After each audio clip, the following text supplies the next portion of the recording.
साथियों, कमर कसने का समय आ चुका है, सत्ता छीनने का समय आ चुका है, आपको शासक बनने का समय आ चुका है। जय भीम, जय भारत। जी ने अपने शासनकाल में 6 engineering colleges, 2 homeopathic colleges, 24 polytechnic colleges, 2 paramedical colleges, 6 world class universities, 200 से अधिक इंटर डिग्री कॉलेजेस, 100 से अधिक ITI, 5,500 से ज्यादा हाई स्कूल और 5,500 से ज्यादा प्राइमरी स्कूल बनवाने का काम किया था। साथियों, अब मैं आपसे यहां विधानसभा आम चुनाव के संबंध में कुछ जरूरी मुद्दे आप लोगों के बीच में रखना चाहता हूं। साथियों, पिछले 11 सालों से यहां दिल्ली प्रदेश में आम आदमी पार्टी की सरकार चल रही है, परंतु आज भी दिल्ली की हालत वैसी ही है जैसे आज से 11 साल पहले थी, जब आम आदमी पार्टी सत्ता में जीतकर यहां दिल्ली में आई थी। आज भी दिल्ली की सड़कों की वही बेकार हालत है जो 11 साल पहले थी। आज भी दिल्ली की हवा में कोई सुधार नहीं आया। आज भी दिल्ली का पानी पीने लायक नहीं है। आज भी दिल्ली की जनता को रोजगार नहीं मिल पाया। साथियों, पर इस बार आप सब वोट डालने से पहले इन जरूरी मुद्दों पे सवाल जरूर कीजिएगा और इनकी जो हवाई चुनावी वादे होते हैं उनकी भी सच्चाई समझने की कोशिश कीजिए। क्या काम किया है केजरीवाल जी की सरकार ने हमारे पढ़ाई यानी शिक्षा के क्षेत्र में, हमारे बच्चों को रोजगार के देने के क्षेत्र में और आपकी अपनी दिल्ली की डेवलपमेंट के लिए। मैं यहाँ बैठे सभी से पूछना चाहूंगा, क्या क्या मिला आप लोगों को आपके बच्चों को शिक्षा के नाम पे? केजरीवाल जी की सरकार के चलते हुए पिछले 11 सालों में यहाँ इनकी सरकार ने सिर्फ आपकी आंखों में धूल झोंकने के अलावा और कुछ नहीं किया। एक तरफ वर्ल्ड क्लास एजुकेशन देने का वादा करते हैं, कहते हैं नए 20 कॉलेजेस बनाएंगे दिल्ली के प्रदेश में, और दूसरी तरफ 9th में फेल हुए बच्चों को जबरदस्ती ओपन स्कूलिंग बोर्ड में डालने का काम करते हैं। जहां पे हमारे बच्चे पास हो या फेल हो, केजरीवाल जी की सरकार को कोई फर्क नहीं पड़ता, क्योंकि national institute of open schooling में डालने के बाद ये बच्चे केजरीवाल जी की जिम्मेदारी नहीं होते। ये बहुत चौड़ के बोलते हैं कि जब से मैंने दिल्ली में सत्ता बनाई, जब से मैं दिल्ली की सत्ता में आया हूं, तो मैंने अपने दिल्ली के स्कूलों में, सरकारी स्कूलों में बच्चों को पढ़ाने लिखाने का काम किया है। हमने एवरेज स्कूलों की बच्चों की पासिंग मार्क्स बढ़ा दिए। परंतु सच बात तो ये है कि केजरीवाल जी की सरकार की रिपोर्ट कार्ड में जब ये बच्चे ओपन स्कूलिंग में डाल दिए जाते हैं तो उन्हें ट्रांसफर स्टूडेंट दिखाते हैं। तो बच्चे जो फेल हो गए वो तो ये काउंट करते नहीं। जो बच्चे अपने आप से, अपनी मेहनत से पास हो जाते हैं, उसका श्रेय लेने ये जरूर वहां पहुंच जाते हैं। सच तो ये है कि आज 40% से ज्यादा बच्चे 9th फेल हो जाते हैं, और एक बार फेल होने के बाद इनकी शिक्षा के क्षेत्र में आगे बढ़ने के लिए तकलीफें बढ़ जाती हैं। और आप सभी जानते हैं कि सरकारी स्कूलों में पढ़ने वाले बच्चे किस समाज से आते हैं। यहाँ बैठे हमारे सभी सदस्य जानते हैं कि ये हमारे SC, OBC, ST, पिछड़े गरीब समाज के बच्चे हैं जो सरकारी स्कूलों में पढ़ते हैं, और केजरीवाल जी इन्हीं समाज के बच्चों के, हमारे ही समाज के बच्चों की शिक्षा से खिलवाड़ करने का काम करते हैं। एक तरफ बाबा साहब डॉक्टर भीमराव अंबेडकर जी को अपना आदर्श मानते हैं, दूसरी तरफ उन्हीं के समाज के बच्चों की जिंदगी से खिलवाड़ करते हैं। साथियों, यही केजरीवाल जी की सोच, सामाजिक यही सोच है, ये हमारे समाज के बच्चों को आगे बढ़ने से रोकने की कोशिश करते हैं, क्योंकि ये जानते हैं कि अगर हमारे समाज के बच्चे पढ़ लिख गए तो अपने हकों के लिए भी लड़ने के लिए तैयार हो जाएंगे। ये चाहते नहीं कि हमारे समाज के बच्चे अपने पैरों पर खड़े होकर अपने हकों के लिए लड़े। साथियों, ये इनका कोई पहला झूठ नहीं है। ये इनका कोई पहला झूठ नहीं कि ये वर्ल्ड क्लास एजुकेशन सिस्टम बनाएंगे। इनका दूसरा झूठ कि हम दिल्ली के युवाओं को रोजगार देंगे। केजरीवाल जी ने एक नहीं कई बार ये वादा किया है। 2014 में उन्होंने वादा किया था कि मैं दिल्ली में 8 लाख रोजगार दूंगा। उसके बाद 2022 में दोबारा वादा किया कि मैं 20 लाख से ज्यादा सरकारी नौकरी दूंगा, यानी टोटल में 28 लाख से ज्यादा रोजगार देने का वादा किया था। परंतु आज 11 साल बाद भी केजरीवाल जी की सरकार ने मात्र 12,500 नौकरियां दी हैं, मात्र 12,500 नौकरियां। भाई साहब, इनसे अगर कोई पूछे ना कि आपके वादों की पिटारे को खोल के दिखाओ, तो ये तो इतनी लंबी लंबी हाँकते हैं जैसे द्रौपदी की साड़ी हो, ये फेंके जाए और हम लपेटते जाए। 28 लाख नौकरियां देने का वादा किया था और दिया क्या? 12,500 नौकरियां। ये भी कोई वादा होता है? ये से तो हम धोखा भी नहीं कह सकते, सामने सामने मुंह पे झूठ बोल के गया आदमी। इतना ही नहीं, बल्कि दिल्ली में जो पहले से सरकारी नौकरियां थी, उनका आज इतना बुरा हाल कर दिया भाई साहब ने। आज 40% से ज्यादा वो सरकारी नौकरियों को भी इन्होंने कॉन्ट्रैक्चुअल यानी कच्ची नौकरियां बना दी। एक तरफ तो इन्होंने पक्की नौकरियां दी नहीं, दूसरी तरफ जो सरकार में पहले पक्की नौकरियां थी, उनको भी आधी से ज्यादा नौकरियों को कच्ची बना दिया, ताकि कच्ची नौकरियों में इन्हें बाबा साहब का दिया हुआ जो हमारा आरक्षण है वो ना देना पड़े। साथियों ने कदम कदम पर हमारे बाबा साहब का दिया हुआ आरक्षण छीनने का काम किया है, चाहे हमारे बच्चों की वो शिक्षा हो, चाहे वो हमारे युवा साथियों के लिए रोजगार हो।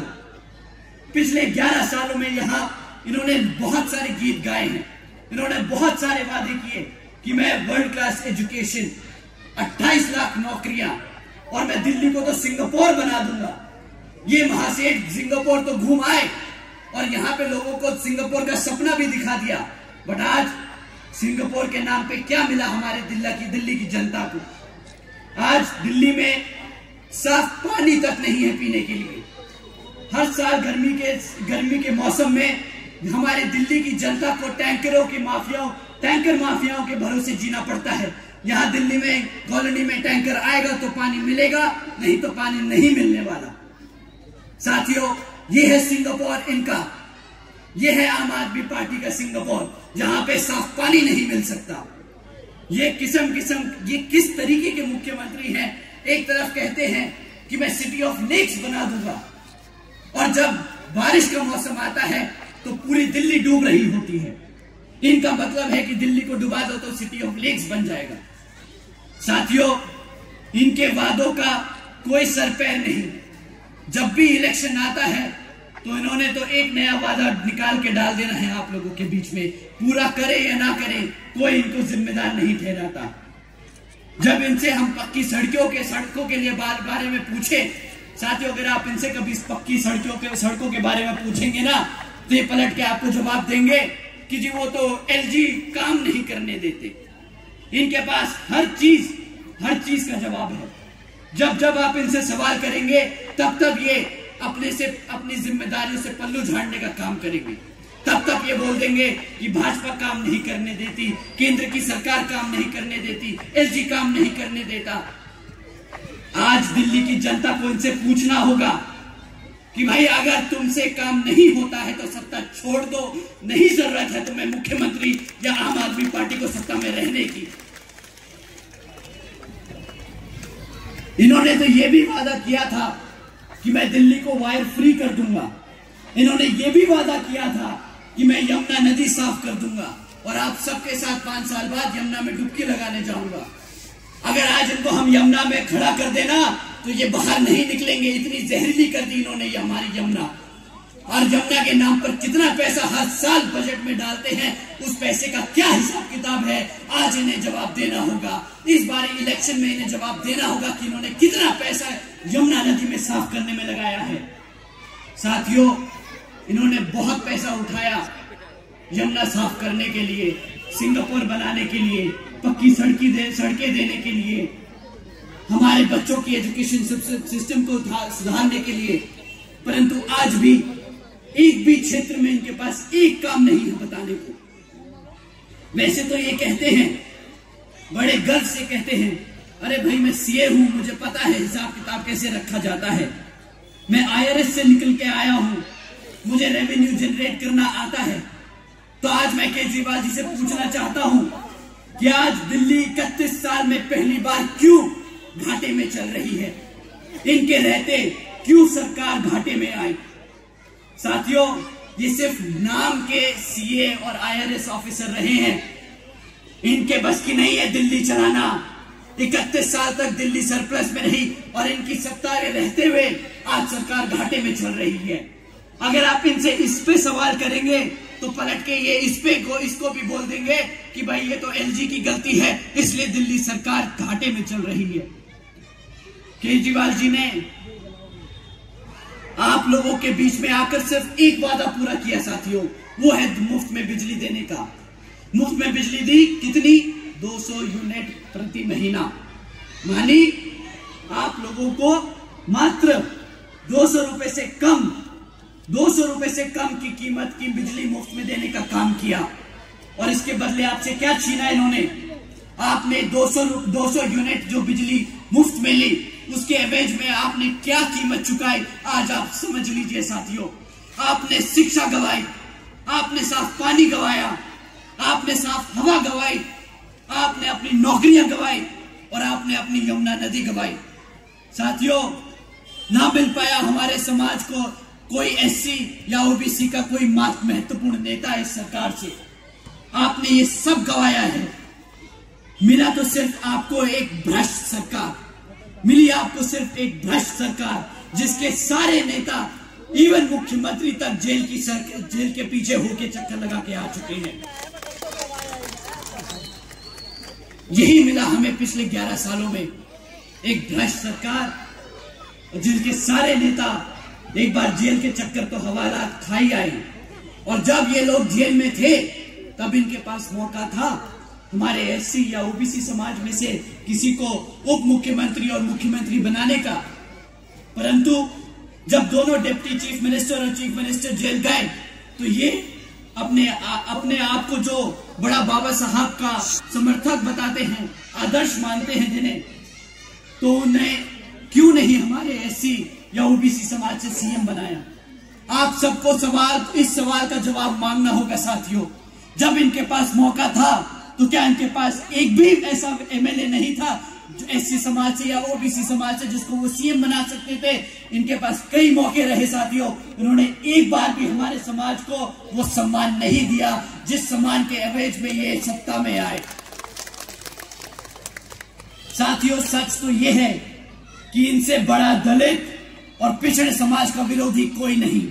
साथियों, आज मैं आप सबके बीच में ये कह रहा हूं, ये किसी से छिपा नहीं कि केजरीवाल जी एससी ओबीसी विरोधी हैं, आरक्षण विरोधी हैं और बाबा साहब विरोधी हैं।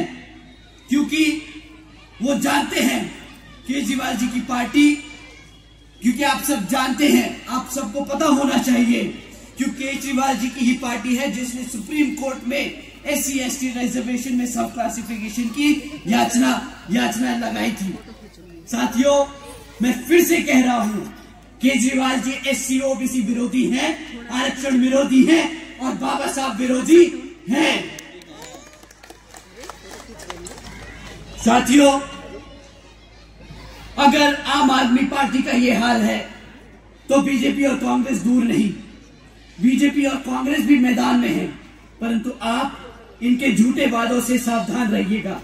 बीजेपी और कांग्रेस दोनों की सरकारें कई राज्यों में चल रही हैं और अगर आप इनसे इनका काम पूछेंगे तो दोनों ही पार्टियों के पास आपको बताने के लिए एक भी काम नहीं होगा।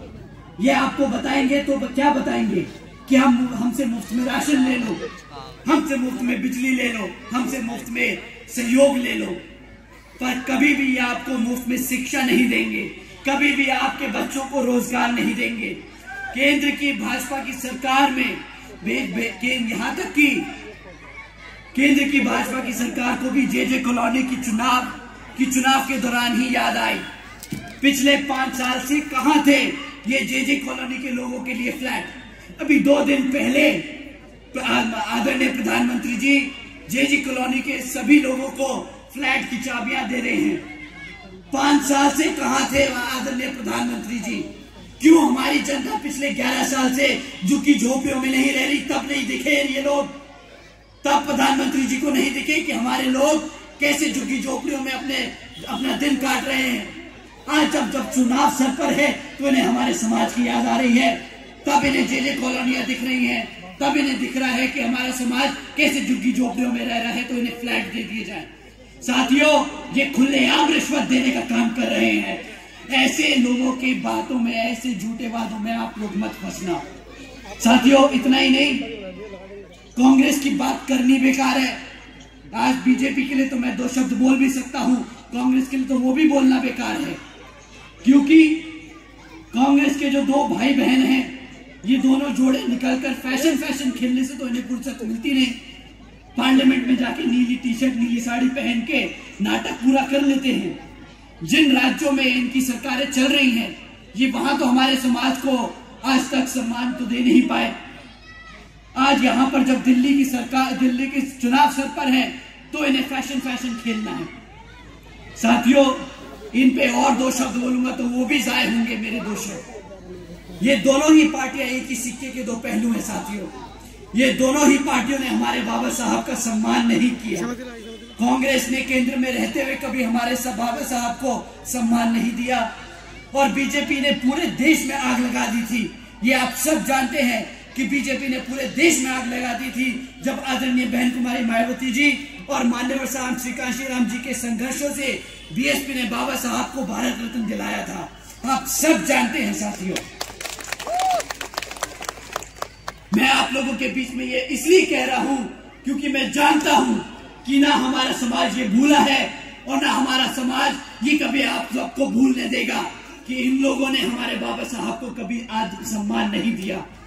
एक तरफ ये आम आदमी पार्टी, बीजेपी और कांग्रेस जैसी पार्टियां हैं जो हमारे समाज को दबा के रखना चाहती हैं, और दूसरी तरफ आपकी अपनी बीएसपी है जो आपके हमारे समाज के साथ साथ सभी गरीबों, शोषितों, वंचितों और पिछड़े समाज के सम्मान दिलाकर उनको एक सम्मानजनक जिंदगी देना चाहती है। आदरणीय बहन कुमारी मायावती जी के नेतृत्व में बीएसपी ने कभी भी कोई हवाई वादे नहीं किए। साथियों, आदरणीय बहन जी ने हमेशा काम करके दिखाया है। जैसे आदरणीय बहन कुमारी मायावती जी ने सावित्रीबाई फुले बालिका शिक्षा योजना चलवाई थी, जिसके तहत 7 लाख से ज्यादा बच्चों को 12वीं तक की शिक्षा मुफ्त में देने का काम किया था, जिसके तहत 600 करोड़ से ज्यादा की लागत इन बच्चों पर खर्चने का काम किया और इनको एक पढ़ा लिखा कर उज्जवल भविष्य देने का काम किया था।